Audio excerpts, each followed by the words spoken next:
Si Dwight Howard ay isang Hall of Fame player na may 18-year career sa NBA.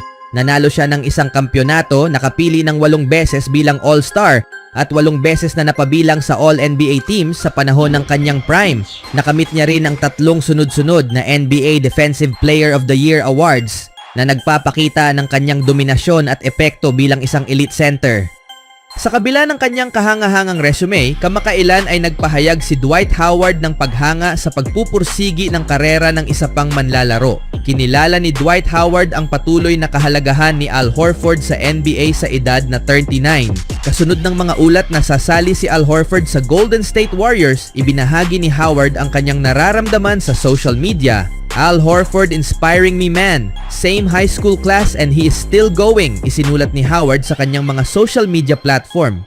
Parehong 39-year-old ang dalawang manlalaro sa kasalukuyan, bagamat mas maaga nakapasok sa NBA si Howard kaysa kay Horford.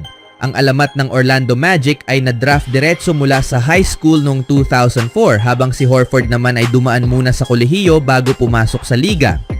Sa kabila ng mas huling pagpasok ni Horford sa NBA at mas hindi kahangahangang individual na karera kumpara sa peak dominance ni Howard, mas matagumpay niyang napahaba ang kanyang aktibong karera.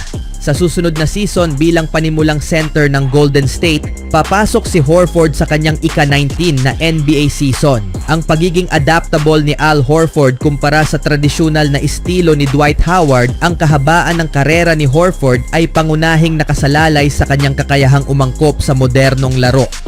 Binago niya ang kanyang estilo ng paglalaro tungo sa pagiging isang stretch big na kayang tumira ng 3-point simula noong 2015-16 season. Kahanga-hanga ang kanyang ebolusyon sa estadistika dahil nakagawa siya ng ika-4 na pinakamaraming 3-pointers na may 877 ng isang center sa kasaysayan ng NBA na nasa likod lamang ni Karl Anthony Towns, Brook Lopez at Nikola Vucevic. Hindi kailanman na-develop ang opensa ni Howard upang magkaroon ng consistent perimeter shooting o advanced playmaking sa kabila ng kanyang hindi matatawarang pisikal na kakayahan. Bilang isang tradisyonal na rim protector, maraming kupunan ang nakakita kay Howard bilang kahinaan sa modernong pick and roll schemes laban sa mas maliliit at mas mabilis na guards. Anong masasabi niyo mga kaibigan sa reaksyon ni Howard kay Al Horford na pumirma ngayon sa Warriors? Sa ibang balita naman, ngayong araw ay pag-uusapan natin ang bagong nakuha ng Los Angeles Lakers na si Anton Watson at kung ano ang maaari niyang iambag sa koponan. Si Watson ay isang 6'8" forward na galing Gonzaga, isang manlalaro na kilala sa kanyang depensa, hustling plays at kakayahang mag-adjust sa iba't ibang sitwasyon sa loob ng court. Noong 2024 NBA draft, napili siya ng Boston Celtics sa ika-54 na pick ngunit hindi nagtagal doon at sa huli ay naglaro siya ng ilang laro sa New York Knicks bago lumipat sa G League upang ipakita ang kanyang talento. Sa G League, ipinakita niya ang kanyang kakayahang magbigay ng puntos, kumuha ng rebounds, at tumulong sa opensa at depensa dahilan kung bakit napansin siya at binigyan ng pagkakataon ng Lakers. Ang unang maibibigay ni Watson sa Lakers ay depth at dagdag na katawan sa front court, lalo na't may mga pagkakataon na kailangan ng team ng mga energy players mula sa bench. Hindi man siya inaasahan agad bilang pangunahing scorer, magagamit siya sa depensa laban sa malalakas na forwards ng ibang koponan at maaaring maging spark plug kapag kailangan ng hustle plays. Ang kanyang taas at lakas ay nagbibigay sa kanya ng versatility para maglaro bilang small forward o power forward depende sa matchup at malaking bagay ito sa isang team na tulad ng Lakers na palaging nangangailangan ng flexibility. Bukod dito, si Watson ay kilala rin bilang isang team first player, hindi madamot sa bola at laging handang gumawa ng maliliit na bagay na hindi laging napapansin sa stat sheet gaya ng pagtatakbo sa fast break, pagbabantay ng mahigpit at pagbibigay ng screen para sa teammates. Kung patuloy niyang maipapakita ang ganitong klase ng laro sa training camp at preseason, posibleng makakuha siya ng mas malaking role sa rotation ng Lakers. Gayunpaman, may mga hamon din siyang haharapin. Malaki ang kompetisyon sa roster ng Lakers at maraming veteranong manlalaro ang kakumpetensya niya sa posisyon. Kailangan niyang ipakita na kaya niyang makipagsabayan sa bilis at physicality ng NBA at patunayan na karapat-dapat siyang magkaroon ng minuto sa regular season. Isa pa, kailangan niyang paunlarin pa ang kanyang shooting consistency upang maging mas epektibo sa spacing ng court.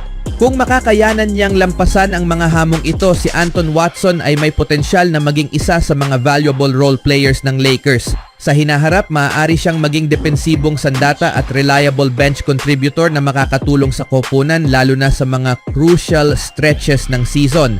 Ang kanyang pagdating ay hindi lang dagdag lalim para sa Lakers kundi isa ring senyales na patuloy silang naghahanap ng mga batang manlalaro na maaaring magbigay ng energy, hustle at bagong sigla sa kanilang championship.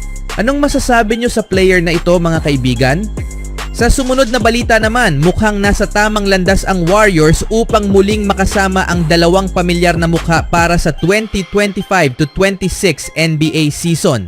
Parehong susunod ng pipirma sina Gary Payton at DeAnthony Melton sa Golden State. Iniulat ni Shams Charania ng ESPN nitong linggo ayon sa mga source.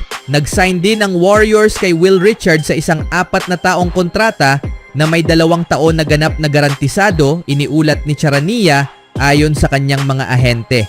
Naglaro si Payton ng 5 season kasama ang Warriors sa 2 magkahiwalay na yugto. Una mula sa 2020-21 NBA season hanggang sa 2021-2022 campaign bago siya pumirma sa Portland Trail Blazers bilang free agent nung tag-init ng 2022 bago siya na-trade pabalik sa Golden State sa trade deadline sa susunod na season at mula noon ay naglalaro na siya muli para sa Warriors. Sa 194 career games niya kasama ang Warriors, si Payton ay may average na 6.2 points, 3 rebounds at 1.1 assists bawat laro sa 59.2% shooting mula sa field at 35.3% mula sa 3-point range. Muli magbibigay si Payton ng dagdag na lalim para sa Warriors sa guard position sa likod nina superstar Steph Curry, Brandon Podziemski at Buddy Hield. Samantala, si Melton na matagal nang pinag-uusapang babalik sa Golden State ngayong off-season ay ipagpapatuloy kung saan siya tumigil bago magtamo ng season-ending ACL injury noong nakaraang taon. Pumirma si Melton sa Golden State noong nakaraang off-season, ngunit nakapaglaro lamang ng 6 na laro bago siya ma-injure at kalaunan ay ma-trade sa Brooklyn Nets. Sa 6 na laro, 2 bilang starter, nag-average si Melton ng 10.3 puntos sa 40.7% shooting mula sa field at 37.1% mula sa 3-point range na may 3.3 rebounds, 2.8 assists at 1.2 steals sa loob ng 20.2 minutes. Sa 2 laban kung saan nagsimula si Melton, malaki ang naitulong niya upang maiangat ang opensa kasama si Curry na may average na 16.5 puntos sa 47.8% shooting mula sa field at 50% mula sa 3-point range kasama ang 7.0 rebounds, 3 assists at 2.0 steals sa loob ng 26.5 minuto. May record na 4-2 ang Warriors noong nasa lineup nila si Melton. Anong masasabi nyo sa hakbang na ito ng Warriors mga kaibigan? Even when you feel low, you can still go. Even when you feel slow, you can still go. Even when there's no hope, you can still go. I never answer to no, man, I still go. Go, go.